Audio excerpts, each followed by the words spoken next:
So hello everyone, welcome to sunny San Diego. I'm a local, but I've been out of town. I promise you the sun is coming back for the next few days. So super intriguing talk. I want to talk about startups. And the last story about collaboration actually reminded me of the story of how Silicon Valley got started back in the 40s, which was all around building electronic warfare in support of the early days of World War II. And all of those companies in Silicon Valley collaborated, the competitors collaborated in order to get the technology out to market. So I thought that was an interesting story. So I want to talk about startups. I always feel a little bit funny when I talk about startups at a lean conference or an agile conference. I feel like I might sort of throw a wrench into the whole thing, but of course that's what startups do, right? Is we sort of throw wrenches into markets. And so I wanted to talk about what I could call the entrepreneurial spirit and how we really need to bring this into our organization and spread it across the organization. And so the title of my talk is not on the slide, but it's 100 Startups in 100 Days. And so that would definitely actually throw a little bit of a wrench in your organization, but we're going to follow the precepts of what I call lean innovation, the 3 E's of lean innovation: empathy, understanding our customers deeply; experiments, running purpose-built experiments to validate or invalidate our ideas; and then use evidence to make decision-making. We're going to apply those principles actually in the implementation of 100 startups in 100 days. So how do we look at this today? Well, typically we create innovation silos inside of our organizations. We have an R&D center that's off in the wilderness. Maybe we want to copy the startups ecosystem and we create labs or accelerators or incubators, or we do what I call is innovation theater. You see this on TV all the time. The car that's driving down the road and it's got thousands of pieces of paper flying off. Each paper represents a patent, right? And we're the most innovative company in the world. Look at all these patents, thousands of patents, many of them never seeing the light of day. Patents are invention, not innovation. But I'm really happy they figured out how to put the 13th cup holder inside their minivan. So we have all sorts of ways of creating innovation. We call things innovation. I'm not sure really what it means, but when we put the labs out there or the incubators, we're copying the startup ecosystem. I like to ask people the question, how many startups does it take to disrupt a market? How many startups does it take to create $1 billion, a $1 billion business, to create a unicorn? I'm going to argue that 1,000 is a conservative number. And what we do inside the enterprise is we handpick 25 people and we put them in an accelerator program and we say, go do breakthrough innovation. So like 5 teams of 5 people. It takes 1,000 in the startup world. This isn't going to work. We're not going to create that $1 billion new idea with 5 startups in an accelerator program. So I ask, what does innovation even mean? And if we can define the word, we can figure out how to fix it. We can figure out how to do it. So I like just the simple word, it's something new that creates new value. And if we define innovation that way, well then it's everybody's job. Everybody inside the organization has a customer. So everyone inside the organization can learn about their customers deeply, can have empathy. They can run experiments to validate or invalidate the riskiest assumptions of whatever solution they come up with. That we can make decisions informed by data, plus insights.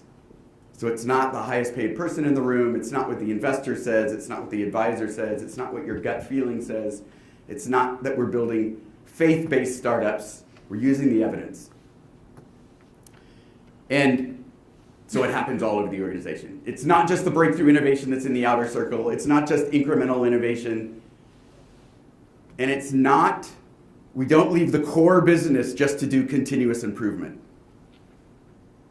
The core business also has to be innovated upon. And so, to me, the dilemma facing a lot of large organizations is not, hey, I got to go create a breakthrough product. It's how do we innovate the business itself? And this is what 100 Startups in 100 Days gets to. I call it the entrepreneurial spirit. And so I'm going to lead you through how we do this in 100 days. Some of these things go in the second phase. It's beyond the first 100 days. But the first thing you want to do is find the people who are entrepreneurial minded that are already in your organization. They exist. They're design thinkers, they're agile programmers, they're people that have come from a startup background, they're change agents. These people already exist inside the company. And what I want to do is I want to take 15 or 20 of them, and I'm going to teach them how to standardize those 3 E's of lean innovation: empathy, experiments, and evidence. And those 15 to 20 people are going to be the internal champions of innovation. So the second is we're going to find some, we're going to run a series of workshops where they're the coaches and they're going to teach, they're going to start teaching teams of 5, 10, 15 to work in this new way. The trick is they're going to be working on real business issues. So this is not classroom training. We're actually going to teach them how to act like a startup, cross-functional teams, hackers, people that can prototype stuff, visionaries that can lead the team, designers that can make it look good and are good at getting empathy, and the hustler who can, sell ice to Eskimos. So the third thing we're going to do is choose challenges that we can find an impact on. So again, we're not worried about whether this innovation is going to be breakthrough or not. What we're going to do is look for where is there uncertainty inside the organization. So execution, large enterprises are focused on execution. They've got billions of dollars coming in because they've optimized their execution engine. That's fantastic. Search, startups are focused on search and learning. They don't understand their market. They don't understand the problems. They don't understand the solutions. So they're optimized for figuring that stuff out. What we're trying to do is teach execution-minded people how to balance when they should be executing and when they should be searching. And the difference is simply what is known and what is unknown. When you know, you execute. That's how big businesses got big. They created a roadmap that told you how to market, sell, produce products, features, do back-end operations, supply chain, manufacturing in the known. We use lean principles to make those as efficient as possible and without cutting into the value, but generally it's known. However, in today's crazy world, competition, agile customers that can change vendor to vendor, there's now uncertainty inside even the execution side of the engine. When you're doing breakthrough innovation or you're a startup, most of it's unknown, but as we learn, as we start creating that blueprint, that roadmap, now we have to start building the execution engine. So it's known versus unknown. So what we're going to do in this stage is go to the senior leaders and ask them what are their strategic priorities, and we're not going to even use the word innovation, because if you ask them about innovation, they're going to say, that's not my job, that's over there in the innovation department, I don't want to talk to you about innovation, I've got to worry about executing in my core business.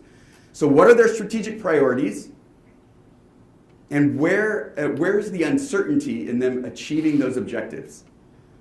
So we tell the business unit GMs that they have to double their revenues in the next 3 or 4 years. And they're calculating how much of those revenues they can get from optimizing their execution, from squeezing more blood out of the turnip.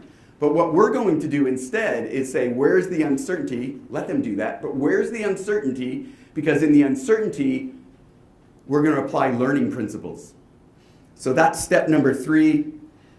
And I'm not going to get to step 10, but I'll tell you what. The fourth step, and this is what we do in 100 days, so it's actually right where I should have stopped. The fourth step is we're going to train the leaders how to do it, because they have to develop new skills in order to mentor startups, because you can't manage in the unknown. You manage execution, you mentor in the unknown. So we're going to teach them the same 3's of lean innovation: empathy, experiments, and evidence. And so that they are then going to be able to support these entrepreneurial skills in the enterprise. And I'm actually going to stop there because step 5 gets us beyond the 100 days. So thank you very much. 100 startups in 100 days. Awesome. Thank you, Brant.